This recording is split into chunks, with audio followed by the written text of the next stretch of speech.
माँ बनना एक बहुत ही अभूतपूर्व अनुभव है, लेकिन कुछ महिलाएं इससे वंचित रह जाती हैं। लेकिन आजकल साइंस ने इतनी तरक्की कर ली है कि अधिकतर महिलाएं इस तकनीक से माँ बन सकती हैं। इन विट्रो फर्टिलाइजेशन या IVF, जिसको आम भाषा में टेस्ट ट्यूब बेबी भी कहा जाता है। इसमें क्या करते हैं हम, इसमें महिला का अंडाशय से अंडे निकाल के और उसके हस्बैंड का स्पर्म लेके उसको हम लेबोरेटरी या प्रयोगशाला में कुछ नियंत्रित स्थिति में उसको डेवलप करते हैं, और जब एक बेबी या एम्ब्रियो बन जाता है तो उसको बच्चेदानी में डाल दिया जाता है। किस कारण से IVF होना चाहिए? सबसे पहला कारण जो है कि जिन महिलाओं के नले बंद रहती हैं, हमें उससे पहले जो भी हम कारण ढूंढना है उससे पहले हम एक नॉर्मल प्रोसेस समझना होगा कि जब भी प्रेगनेंसी होती है तो एक महिला का अंडा बनता है, 13वें-14वें दिन वो फूटता है, फिर वो नलों में जाता है, और उसी समय अगर हस्बैंड से उसका संपर्क होता है तो उसके शुक्राणु बच्चेदानी के अंदर घुसते हैं और नलों में जाके वो प्रेगनेंसी डेवलप होती है।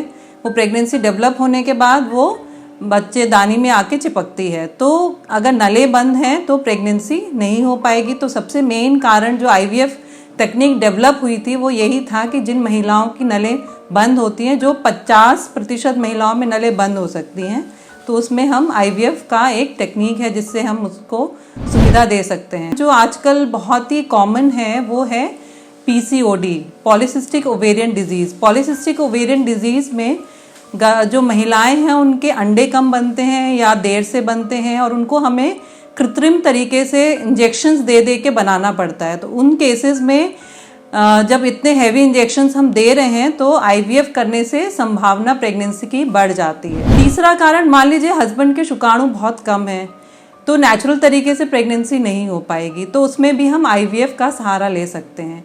नॉर्मल शुक्राणु की संख्या होनी चाहिए 15 लाख से 20 लाख के करीब, लेकिन अगर आपकी आदमी की शुक्राणु की संख्या 10 लाख से कम है, 10 लाख से 15 लाख 20 लाख तक हम IUI एक प्रोसीजर हो वो कर सकते हैं, लेकिन उससे भी अगर कम है तो हम IVF का सहारा लेते हैं। इसके अलावा कुछ पेशेंट्स हैं जिनको कैंसर का, हमने बहुत सुना होगा आजकल की बहुत कॉमन हो गया है कि अर्ली एज में कैंसर हो गया है, या कुछ महिलाएं अपने जो है कैंसर का इलाज की वजह से जो है अपना रेडियोथेरेपी या दवाइयों के कारण जो है उनके जो है उनके अंडे ख़त्म होने वाले होते हैं। तो वो एक प्रक्रिया उसमें ये कर सकते हैं कि उनके हम अंडे समय से पहले निकाल के करके फ्रीज करके रख लेते हैं, और जब उनकी रेडियोथेरेपी या कीमोथेरेपी ख़त्म हो जाती है तो हम उनको IVF की सुविधा से प्रेगनेंसी करा सकते हैं। कुछ जो वंशनागत बीमारियां हैं जो होती हैं तो उसमें भी हम IVF के थ्रू पहले प्री जेनेटिक टेस्टिंग कर सकते हैं।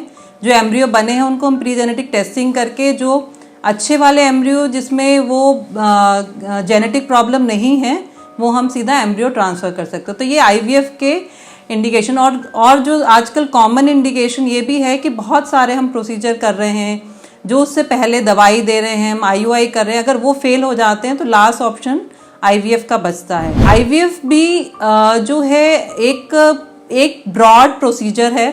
उसमें जो है आपका हम मल्टीपल चीज़ें कर सकते हैं, जैसे ICSI एक प्रोसीजर है, इंट्रासाइटोप्लाज्मिक स्पर्म इंसेमिनेशन। उसमें क्या होता है कि अगर किसी के 1 या 2 शुक्राणु भी हैं तो उनको भी हम प्रेगनेंसी की सुविधा दे सकते हैं।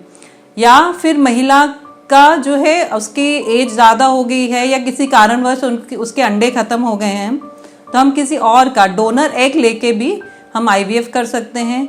ऐसे ही हम डोनर स्पर्म लेके भी IVF कर सकते हैं। आपने सुना होगा कि आजकल महिलाओं के 50 साल की उम्र में भी, 60 साल की उम्र में भी प्रेगनेंसी हो रही है। तो वो इसीलिए हो रही है कि एक बच्चेदानी है, बच्चेदानी अगर हमारे पास है तो हम किसी डोनर एग लेके, डोनर स्पर्म लेके, एक डोनर एम्ब्रियो लेके उसका इन विट्रो फर्टिलाइजेशन करते हैं। तो ये सारी चीज़ें जो हैं डोनर वाली, ICSI, ये सब IVF के अंतर्गत ही आती है। सरोगेसी आपने सुना होगा, कुछ महिलाओं के बच्चेदानी निकल जाती है, उनकी बच्चेदानी इतनी सक्षम नहीं होती है कि वो प्रेगनेंसी झेल सके, तो उसमें भी हम IVF कर सकते हैं। उसमें IVF इस तरह से कर सकते हैं कि किसी और का उस औरत के अंडे और उसके हस्बैंड का शुक्राणु लेके हम एक एम्ब्रियो डेवलप करके और हम उसका किसी और महिला का जो अपनी गोद दे सकती हो उसको में हम ट्रांसफ़र कर सकते हैं। तो ये बहुत सारे ऑप्शंस हैं जो निसंतान दंपति के लिए एक ऑप्शंस हैं। दूसरा ये है कि सक्सेस रेट, अगर हम कहें कि महंगी प्रक्रिया है और इसका सक्सेस रेट 50 to 60% है। 50 to 60% इसलिए बोलेंगे कि बहुत सारे फैक्टर्स होते हैं जिसको हम कंट्रोल नहीं कर सकते हैं। मान लीजिए आपका एम्ब्रियो अच्छा बन गया लेकिन आपके वो बच्चेदानी में जाके चिपका नहीं, या फिर आपके एम्ब्रियो हमने बनाए तो 5-6 लेकिन वो डेवलप नहीं हो पाए, वो जब हमने बनाना चालू करा 3rd डे वो सारे डेड हो गए, या क्वालिटी अच्छी नहीं हुई। तो ये सारे फैक्टर्स जो हैं इसके सक्सेस रेट को कम करते हैं, लेकिन फिर भी 50 to 60% सक्सेस रेट IVF का माना गया है बेस्ट ऑफ सेंटर्स में।